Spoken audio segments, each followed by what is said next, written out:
today. It was a good event, I've been to the convention numerous times. Like, it was actually my first ever convention I went to 4 years ago, so I do like to continue going to it and support. I've been every year since. And obviously, I went this year as well, as I just said. And compared to some of my convention halls you may have seen before, it's not by any means my biggest hall. In fact, it's actually one of my smallest convention halls. But it's even though it's small, it's actually only two things. It's still actually really exciting. So, it doesn't even necessarily matter in terms of how small it is. It's more the quality, which is actually funny because I'm more of a quantity person. Yeah, that is funny. Kind of hypocritical actually. But the event was good. There were a few problems I had with it, more so beforehand, but I mean, I might go into that in detail a bit later on, but if I don't, after I show the things I got on my haul, I will be doing it definitely be analysing and talking about those things in a convention report I put on our podcast's website later on. So the the two items I got for my haul, both autographs, and both from, Star Wars Legends that, I've been meaning to meet for a while. I just, you have to budget, of course, a lot if you want autographs, and, as I did say, I'm more of a quantity person. It kind of made the decision easier to get these two autographs when you consider there were only 4 guests there. So, firstly, I got Kenny Baker, R2-D2 himself. As you know, if you've been following our podcast for a while, I have become known as a behind-the-scenes addict, so I could have gotten an actual shot of R2 signed from any of the films, but I actually ended up deciding, this behind-the-scenes picture looks really good, so I thought I should get him to sign that. It's really nice, George Lucas, of course, is on it as well, that was part of the appeal, actually, as well as, the behind-the-scenes addiction. What's actually funny, and I only noticed this after I got Kenny's autograph on it, on the side, I'm not sure how you can see it, about here, maybe you can see it like that, there's like someone's random hand like sticking into the frame of the photo. Like, I'm not even sure whose it is, I'm sure there's going to be some crazy Star Wars autograph collector out there who's going to try and figure out whose hand that is. Alas, I would do the same, but I mean, it'd probably be a waste of time on my part. But I'm sure there's someone out there who could find out whose hand that is. But yeah, very nice picture. The one I got, another Star Wars legend, Peter Mayhew, Chewbacca himself, and this is a shot from the film. It's either that or a promotional picture. It's certainly not a behind-the-scenes picture, and it's a really nice image as well.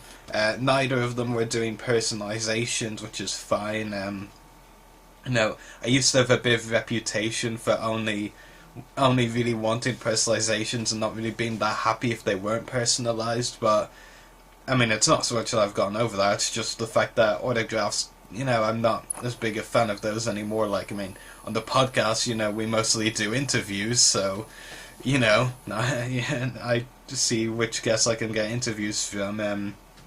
But both autographs are really great. As I said, I've been wanting to meet Kenny and Peter for a while.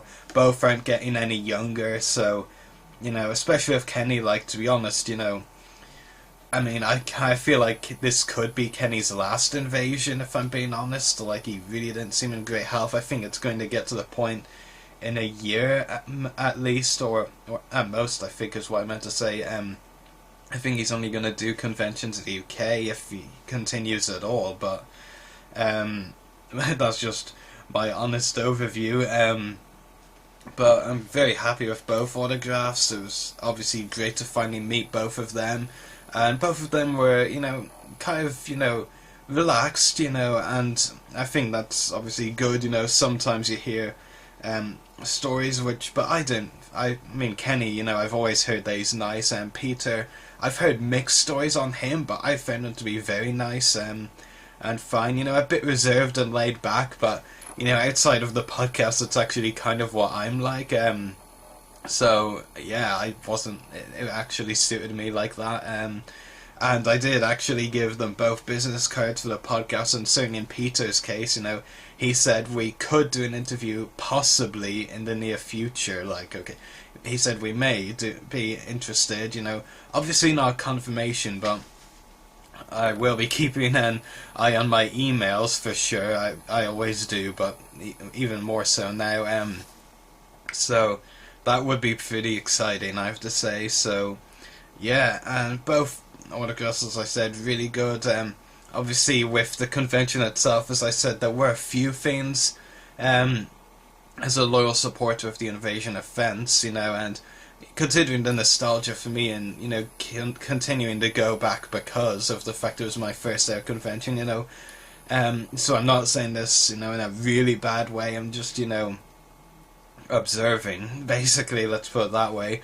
I mean, I've always felt like Invasion, while it's great and all, I felt like, sometimes it spread on too long, if you know what I mean. Like, it didn't have enough events happening. Like, I remember a few years ago, I went to an Invasion. It was my second Invasion, I think the third one they did in Dublin, and there was, like, sometimes at least 1 or 2 hours between, like, a panel or whatever, and, I found myself just wandering around the arena for most of that time. So, and they've condensed it more recently, which is fine. But like, then they made the decision this year that they did it on Saturday and Sunday in 2 batches, like, and 3-hour sessions. Like, your ticket only allowed you into 3 hours of the event. And, part of, buying tickets for conventions really is that if you want to or have, a lot of things to do, like, you can actually stay the whole day or just stay as long as you want. Like this, I mean, I could understand it maybe if, the price was cheaper, but it was actually priced at Invasion's usual price.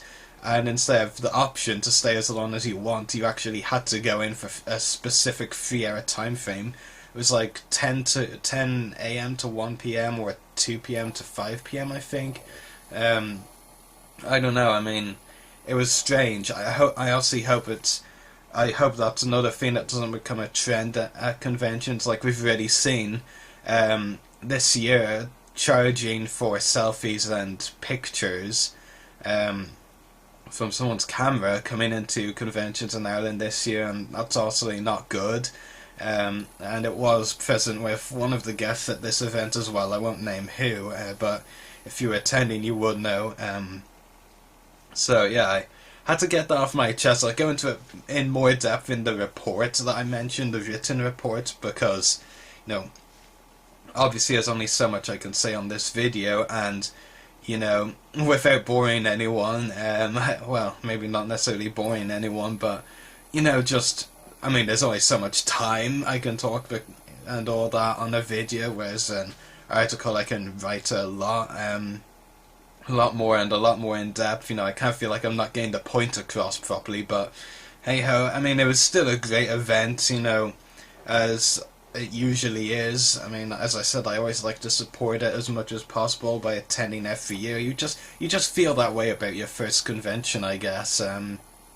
So yeah, and it was great, of course, to finally meet Peter and Kenny and get both of their autographs, especially ahead of the upcoming film, The Force Awakens, which we're all very excited for, as you can guess. So yeah, I hope you've enjoyed this whole video. There'll be more to come. I'm attending at least one more convention this year, which is in just a couple of weeks actually. And, I didn't get any interviews with any of the guests at Invasion. Hopefully, I will at Belfast Film and Comic Con at the end.